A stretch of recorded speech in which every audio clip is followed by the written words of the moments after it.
നിയമസഭയിലും പൊതുവേദിയിലും വാക്കുകൾ കൊണ്ട് എതിരാളികളെ നിഷ്പ്രഭരാക്കുന്ന പാലക്കാടിന്റെ MLA ജനങ്ങളുടെ സ്വന്തം രമേശ് പിഷാരടി. ചിരിപ്പിക്കാൻ മാത്രമല്ല തിരുത്താനും തന്റെ അടുത്തൂടെ നിലപാടുകൾ വിളിച്ചു പറയാനും തനിക്ക് നന്നായി അറിയാമെന്ന് അദ്ദേഹം ഒരിക്കൽ കൂടി തെളിയിക്കുകയാണ്. താരസംഘടനയായ അമ്മയ്ക്കുള്ളിൽ നാടകീയ രംഗങ്ങൾ അരങ്ങേറുമ്പോൾ നിയമത്തിന്റെ വള്ളിപുള്ളി തെറ്റാതെ സംഘടനയെ നേർവഴിക്ക് നയിക്കാൻ ദീർഘവീക്ഷണത്തോടെ പിഷാരടി ഇടപെട്ടിരിക്കുന്നു. അമ്മയുടെ ജനറൽ ബോഡി അവിശ്വാസ പ്രമേയം പാസാക്കിയപ്പോൾ ക്യാമറയ്ക്ക് മുന്നിൽ കണ്ണീരൊഴുക്കി വൈകാരികമായി രാജി പ്രഖ്യാപിച്ച നാടകം കളിച്ചവർക്ക് ഇപ്പോൾ കൃത്യമായ മറുപടി നൽകിക്കൊണ്ടാണ് അഡ്ഹോക് കമ്മിറ്റി അംഗം കൂടിയായ പിഷാരടി എത്തിയത്. പൊതുസമൂഹത്തെയും മാധ്യമങ്ങളെയും സാക്ഷിയാക്കി രാജി പ്രഖ്യാപിച്ച ശ്വേതാ മേനോനും കൂട്ടരും യഥാർത്ഥത്തിൽ രേഖാമൂലം ഒരു കത്ത് പോലും നൽകാതെ സംഘടനയെയും ജനങ്ങളെയും പറ്റിക്കുകയായിരുന്നു എന്ന ഞെട്ടിക്കുന്ന വിവരമാണ് പിഷാരടി ഇപ്പോൾ തുറന്നിട്ടിരിക്കുന്നത്. വെറുതെ വന്ന് പ്രസംഗിച്ച് കയ്യടി വാങ്ങി പോകുന്ന സിനിമാ സ്റ്റൈലല്ല, മറിച്ച് 204 അംഗങ്ങളുടെ ജനറൽ ബോഡിയിലെ ഭൂരിപക്ഷത്തിന്റെ വികാരത്തെ മാനിക്കുന്ന ഒരു യഥാർത്ഥ ജനപ്രതിനിധിയുടെ ശൈലിയാണ് അദ്ദേഹം ഇവിടെ പുറത്തെടുത്തത്. 101 പേർ ചേർന്ന് അവിശ്വാസം പാസാക്കിയപ്പോൾ പടിയിറങ്ങി എന്ന് വരുത്തി തീർത്തവർ ഇമെയിൽ വഴി പോലും രാജി നൽകാതെ നിയമത്തിന്റെ ലൂപ്പ് ഹോളുകൾ തിരയുകയായിരുന്നു.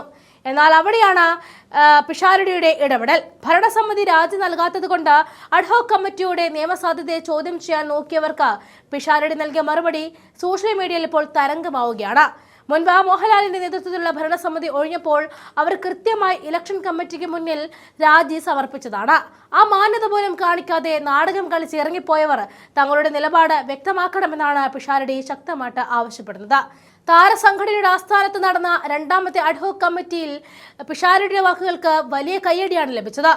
ജനറൽ സെക്രട്ടറി ആയിരുന്ന കുക്കു പരമേശ്വരനെ മുനവെച്ച് തന്നെ ഒരു ഔദ്യോഗിക രാജിക്കത്തും ലഭിച്ചിട്ടില്ല എന്ന് പിഷാരടി ഉറപ്പിച്ച് പറയുമ്പോൾ വിയർക്കുന്നത് നിയമത്തിന് മുകളിലൂടെ പറക്കാൻ നോക്കിയ ചിലരൊക്കെ തന്നെയാണ്. അതേ സിനിമാ ലോകത്തെ അണിയറ കഥകളിലെ കള്ളത്തരങ്ങൾ ഓരോന്നോരോന്നായി പൊളിച്ചടക്കുകയാണ് രമേശ് പിഷാരടി. വരും ദിവസങ്ങളിൽ സംഘടന പുതിയ തെരഞ്ഞെടുപ്പിലേക്ക് നീങ്ങുമോ അതോ ജനാധിപത്യ വിരുദ്ധമായിട്ട് നിലവിലെ സമിതി തുടരുമോ എന്നതിൽ അന്തിമ തീരുമാനം വരുന്നതുവരെ ജനറൽ ബോഡിയുടെ പരമാധികാരം സംരക്ഷിക്കാൻ ഒരു പാറ പോലെ താൻ ഉറച്ചു നിൽക്കുമെന്ന് അദ്ദേഹം ശപഥം ചെയ്യുകയാണ്. ഈ വിഷയത്തിൽ അദ്ദേഹം ഗണേഷ് കുമാർ നൽകിയ പ്രതികരണം കൂടി ചേർക്കുന്നുണ്ട്, കാണാം. അപ്പോൾ ഞാൻ സംശയിച്ചോട്ടെ, ഒരു പൊതുമാധ്യമത്തിൽ ഞാൻ രാജിവെക്കുന്നു, ഞാൻ ഇവിടുന്ന് പോകുന്നു എന്ന് പറയുകയും ഇത് തരാതിരിക്കുകയും ചെയ്യുന്ന സാഹചര്യത്തിൽ ഒരു സംഘടന എന്തായിരിക്കും ചെയ്യേണ്ടുന്നത്? സംഘടന പ്രത്യേകിച്ച് ഇന്നത്തെ ദിവസം വരെ നിങ്ങളും ധരിച്ചിരുന്ന എന്താണ്? ശ്വേത രാജിവെച്ച് പോയി എന്നാണ്.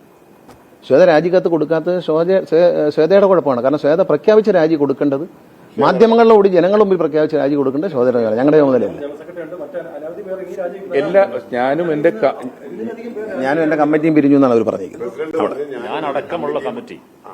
കമ്മിറ്റി രാജിവെക്കുന്നു എന്ന് പറയുമ്പോൾ 100-300 പേരും ഇത്രയധികം ഡേ ടു ഡേ ആക്ഷൻസും ഉള്ള ഒരു സംഘടന ഒരു ദിവസം കൊണ്ട് ഇനി ഇത് എന്തെങ്കിലും ഒരു മാസം കഴിഞ്ഞ് രാജി തരുമായിരിക്കും, അല്ലെങ്കിൽ ഒരു 2 മാസം കഴിഞ്ഞാൽ ഈ രാജി കിട്ടുമായിരിക്കും എന്ന് വെച്ചാൽ ഇവിടുത്തെ പ്രവർത്തനങ്ങൾ നിർത്താൻ പറ്റില്ലല്ലോ. പ്രവർത്തനങ്ങൾ ഏറ്റെടുക്കുന്നതിന് അതുകൊണ്ടാണ് ഈ അഡ്വോക്ക് കമ്മിറ്റി എന്നുള്ള ടേം, ആ വാക്ക് നിങ്ങൾ സ്പെഷ്യൽ കമ്മിറ്റി എന്നോ അഡ്വോക്ക് കമ്മിറ്റി എന്നോ ഒരു താൽക്കാലിക സംഘമെന്നോ എന്ത് പേരിട്ട് വിളിച്ചാലും ഈ സംഘടനയെ അടുത്ത തെരഞ്ഞെടുപ്പ് വരെയോ തുടർന്നുള്ള ആക്ഷനുകളിലോ നിലനിർത്തിക്കൊണ്ടു പോവുക, നടത്തിക്കൊണ്ടു പോവുക എന്ന് പറയുന്ന ഒരു ഉത്തരവാദിത്തത്തിന്റെ പുറത്തുള്ള അംഗങ്ങളാണ് ഞങ്ങളെല്ലാവരും.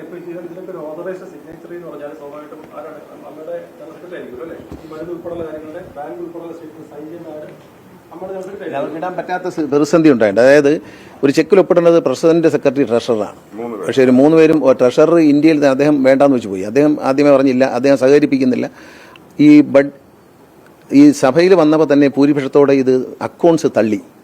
കാരണം അക്കൗണ്ട്സ് പ്രോപ്പർ അല്ല എന്ന് മാത്രമല്ല, അക്കൗണ്ട്സിൽ ട്രഷറർ 3 പേര്, പ്രസിഡന്റ്, സെക്രട്ടറി, ട്രഷറർ പറഞ്ഞു ഞാനിതിൽ ഒപ്പിട്ടിട്ടില്ല, ഞാനിതിന് ഉത്തരവാദിയല്ല എന്ന് അദ്ദേഹം പറയും കൂടെ ചെയ്തതുകൂടി ഈ അംഗങ്ങൾ അക്കൗണ്ട്സ് തള്ളി. അപ്പോൾ അക്കൗണ്ട്സ് തള്ളിയപ്പോൾ തന്നെ ഓഡിറ്ററും പറഞ്ഞ് ഞങ്ങൾ അക്കൗണ്ട്സ് കറക്റ്റ് അല്ല, പൂർണ്ണമല്ല എന്ന് സമ്മതിച്ചു അവിടെ വെച്ച് ജനറൽ ബോഡിയിൽ. അപ്പോൾ തന്നെ അതിൻ്റെ ആ സംഘടനയുടെ ഭൂരിപക്ഷം പോയി. ഭൂരിപക്ഷം പോയതിന് ശേഷം ഒരു അവിശ്വാസ പ്രമേയം വന്നു. അത് ചർച്ചയ്ക്ക് എടുക്കുന്നതിന് മുമ്പേ പ്രസിഡന്റ് പറയുന്നു ഞങ്ങൾ രാജിവെച്ച് 140ഓളം ആളുകൾ ഒപ്പിട്ടൊരു അവിശ്വാസ പ്രമേയം അവിടെ കൊണ്ടുവരാൻ. ഈ അവിശ്വാസ പ്രമേയം വരുന്നതിന് മുമ്പ് പ്രസിഡന്റ് പറഞ്ഞു ഞങ്ങൾ രാജിവെച്ചിരിക്കുന്നു, ഞങ്ങൾ ഒഴിയുന്നു എന്ന് പറഞ്ഞിറങ്ങി പുറത്ത് വന്ന് നിങ്ങളോട് എന്താണ് പറഞ്ഞത്?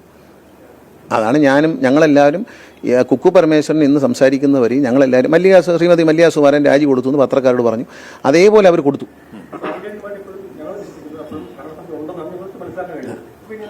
ഭരണസമിതിയുണ്ട്. ഏതൊരു സൊസൈറ്റിയിലും ഒരു കാര്യം പറയാം, അടിസ്ഥാനപരമായി എടുക്കുന്ന അന്തിമ തീരുമാനം ജനറൽ ബോഡിയുടേതാണ്. ജനറൽ ബോഡിയുടെ തീരുമാനത്തെ നിരസിക്കാൻ ഒരു സംഘടനയ്ക്കും കഴിയത്തില്ല. എന്ത് തന്നെ ബൈലയിലുണ്ടെങ്കിലും എന്തൊക്കെ ബൈലയിൽ പറഞ്ഞാലും ശരി തന്നെ ഒരു പ്രതിസന്ധി ഘട്ടത്തിൽ ജനറൽ ബോഡി എടുക്കുന്ന ഏത് തീരുമാനം, അപ്പോൾ ഇപ്പം ഈ കെട്ടിടം അങ്ങ് വിറ്റേക്കാം അല്ലെങ്കിൽ പൊളിച്ചു വയ്ക്കാം എന്ന് ജനറൽ ബോഡിക്ക് തീരുമാനിക്കാം.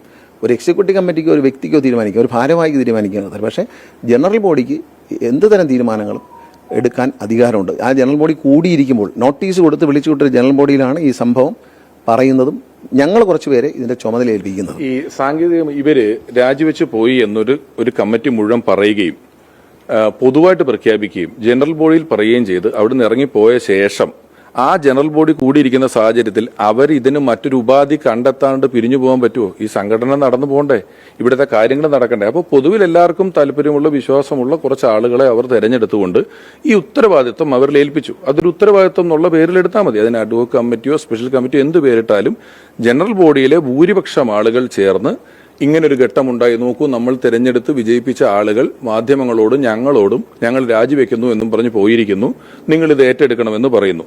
പക്ഷേ ഇപ്പോൾ ഏതാണ്ട് 20 ദിവസത്തിന് ശേഷം ഞങ്ങൾ രാജിവെച്ചിട്ടില്ല എന്ന് പറയുന്നത് എന്റെ ഒരു യുക്തിയെക്കുറിച്ച് എനിക്കറിയില്ല. അത് അവരെങ്ങനെയാ വെച്ചാൽ പറയട്ടെ.